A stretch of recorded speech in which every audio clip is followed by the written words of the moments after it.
Troisième partie de l'utilisation du logiciel dessin. Nous allons aujourd'hui donc j'ouvre un nouveau dessin et je vais travailler non pas le texte, non pas les outils, mais aujourd'hui je vais vous présenter comment travailler avec les outils qui sont donnés, c'est-à-dire la règle, la symétrie et les effets de symétrie. Pour travailler avec ces outils, à gauche, en bas, dans le menu de gauche, nous avons trois petits points. Si je clique sur ces trois petits points, un menu contextuel apparaît qui me propose règle, un compas qui est ici appelé ellipse, symétrie, la sélection, réinitialiser le zoom, effacer la page ou faire tourner la page, rotation de la page. Pour afficher une règle et utiliser des traits droits, je clique sur règle, une règle apparaît. Avec mes deux doigts, je peux la faire tourner. Dessin m'indique l'angle exact, donc je peux même avoir des propositions pour faire des choses très géométriques et très maîtrisées. Par exemple, travailler à 45 degrés, voilà, ou à 47 si j'ai envie. Dans ce cas-là, je tourne doucement et je lâche la règle avec mes deux doigts quand je suis en position, voilà. À partir du moment où je lâche la règle, elle est bloquée. Je peux la déplacer avec un doigt sans la faire tourner. Si je veux de nouveau la faire tourner, ça permet, alors cette fonction très pratique, je vais sélectionner non pas le pinceau multicolore mais un pinceau coloré unique et bleu.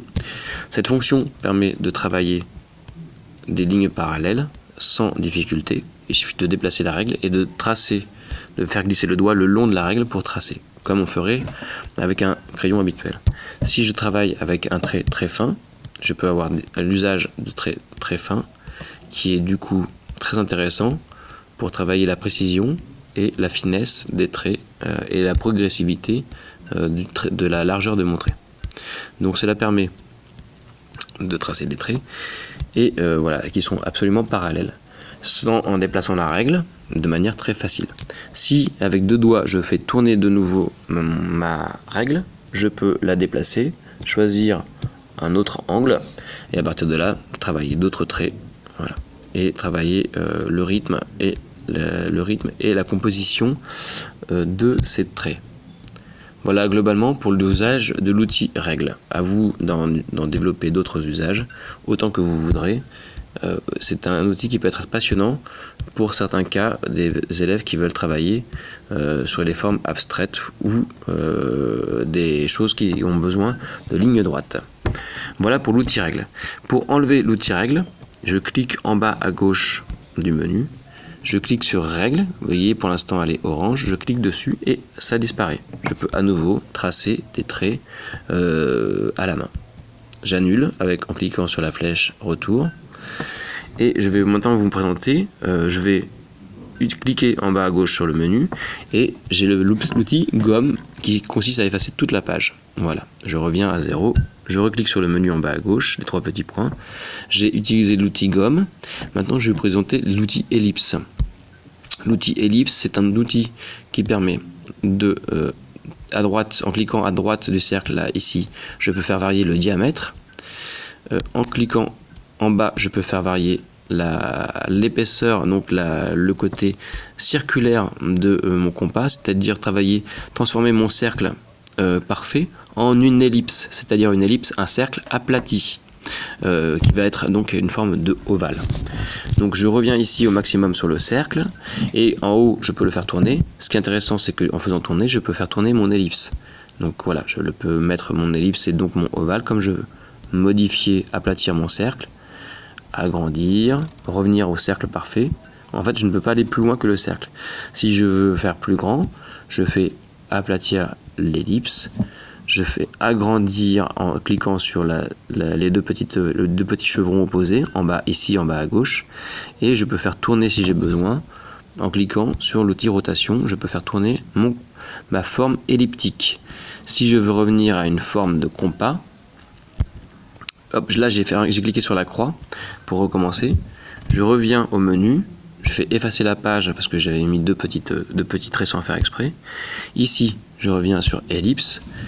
Et ici, je peux tracer en faisant le tour de mon cercle. Là, vous voyez, j'ai utilisé un trait très fin.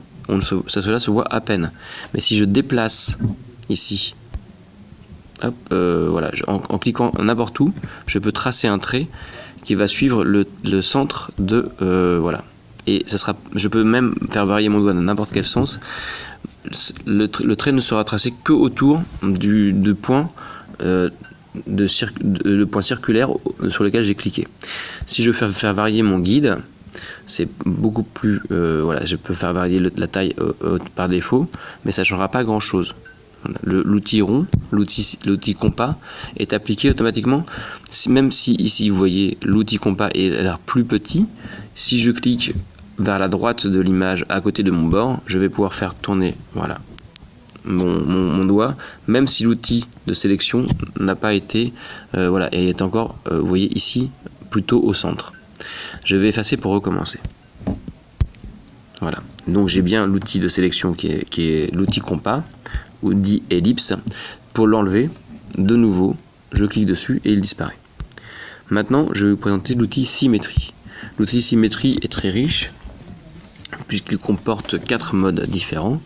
Je vais commencer par la première, la symétrie simple. Ce n'est pas celle avec le petit papillon coloré en bas à gauche, mais c'est la 1, 2, 3, 4e ici, en partant de la gauche, la 4e icône sur laquelle je clique là actuellement plusieurs fois. En cliquant une fois dessus, voilà, je vais vous montrer tout de suite le résultat. Je vais faire exactement tout ce que je trace à gauche et reproduit avec le mode qu'on pourrait appeler miroir, c'est-à-dire exactement la symétrie parfaite à droite. Voilà, cela permet de faire la symétrie parfaite. Je change de couleur pour vous montrer le changement d'outil. Et ici, si je reclique sur ce même outil, je fais que la partie gauche qui m'intéresse.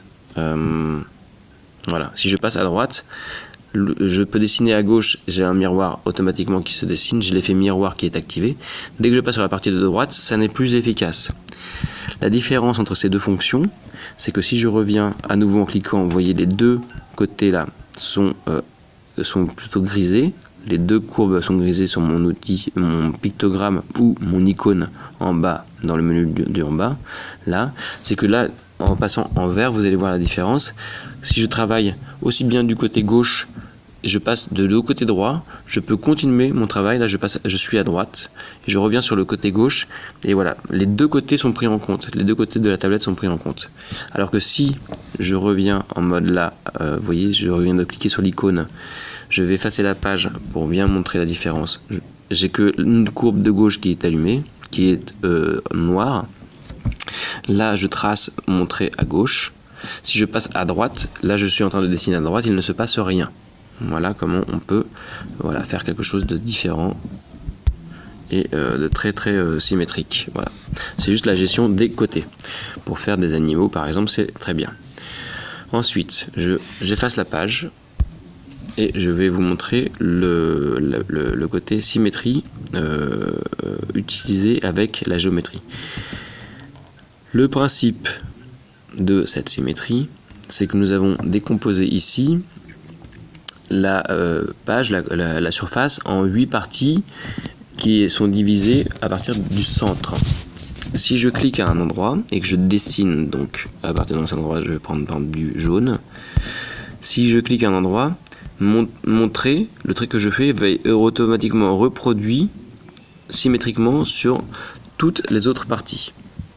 Donc si je pars d'un côté et que je trace comme ça avec un zigzag, vous voyez, tout est reproduit, le moindre geste est reproduit. Ce qui est intéressant, c'est que si je réduis la taille de mon outil et que je change de couleur, je peux avoir un effet de symétrie assez intéressant. Donc je peux faire des choses très graphiques. Là, on se retrouve avec des choses qui vont être beaucoup plus symétriques, et l'art des motifs symétriques, qui est lié donc à la géométrie. Ce qui est intéressant avec ce mode, c'est que je peux faire un réglage, opérer un réglage. En bas, je peux réduire le nombre. Ici, je suis passé à 6 parties symétriques. 4, c'est le minimum ici. J'efface ma page pour vous montrer. Ici, en bas, hop, 4 parties symétriques. Je peux passer à 6, 8, 1, 2, 3, 4, 5, 10, voilà, 10, 12, voilà, 12, ici 12, voilà, 14, 16, je sais plus, voilà, on peut aller jusqu'à indéfiniment, vous compterez vous-même, je crois que c'est 64, et il me semble que c'est 64 sur la totalité. Je prends mon outil de nouveau feutre et je vais tracer un crayon. Ce qui est ici intéressant, c'est que voilà, en travaillant à différents points de reprise, je vais pouvoir faire des motifs floraux et imiter des choses qui sont très de l'ordre de l'ordre plus naturel. En faisant varier les nombres de divisions, je peux également faire varier mon résultat. Ici un violet. Voilà, je peux faire varier l'effet que ça a sur l'ensemble de mon travail. C'est très très riche, attention à ne pas trop en abuser parce que ça peut vite faire mal aux yeux, mais amusez-vous, pourquoi pas, si vous aimez la symétrie, à travailler cette forme d'art. Ici, je retourne dans l'outil symétrie, et en faisant valider, ici je reviens avec l'outil qui a un nom mais je ne me souviens plus, c'est l'outil qui permet de refaire sur chaque, un peu pyrogravure, voilà, c'est comme la pyrogravure. On a le même outil de symétrie, mais on ne travaille que sur une surface. On ne peut pas passer d'une surface à une autre. Donc dès que je change de côté, ça bloque et ça s'arrête. Dès que je change de surface, de division, ça s'arrête complètement. Ça donne un autre effet qui est beaucoup plus fragmenté. Je valide ici. Je vais vous montrer la différence avec l'autre. Là, c'est l'outil donc pyrogravure, vous voyez, qui est au milieu. Celui de gauche qui est plus l'outil floral. La différence, si je recommence en effaçant la page, c'est que je peux passer. Hop, c'est très différent, mais à la fois un peu pareil. Voilà. Je vous laisse découvrir la subtilité de ces réglages. Je peux également, pour finir, revenir sur l'outil symétrie simple et voilà, travailler mon outil symétrie simple. Voilà, avec une symétrie en 2. Je peux, pour finir, vous montrer quelque chose d'intéressant, c'est que la symétrie n'est pas forcément axiale.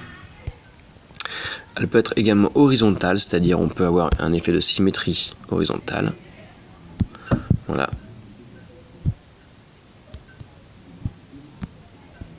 Nous avons également un effet de symétrie qui peut être diagonal. À vous de régler comme vous voulez les effets.